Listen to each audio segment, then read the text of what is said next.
I live in western North Carolina, in the Appalachian Mountains, where my family has lived for a very long time, for several hundred years. And it's a region that is very distinctive. It has its own particular culture in many ways. It's southern, but it is also in some ways very different from much of the South. Very mountainous. It tends to be more rural than most areas in the United States. Continues to be, or many areas. And it's a region that is now has voted for Donald Trump. It's very much my landscape.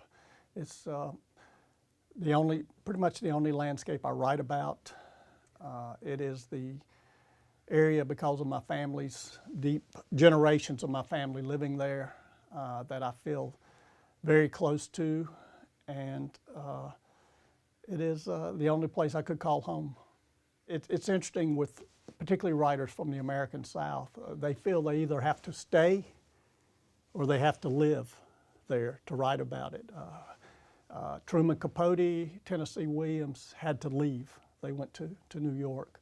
William Faulkner had to stay, and I'm one of those writers who had to stay. I have to be able to touch my landscape to write about it.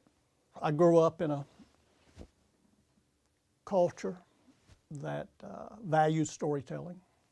I think particularly North Carolina and the South, I've argued that we've done many things wrong in the South, but we've done three things well. We've made great music, whether it's jazz or rock and roll or country.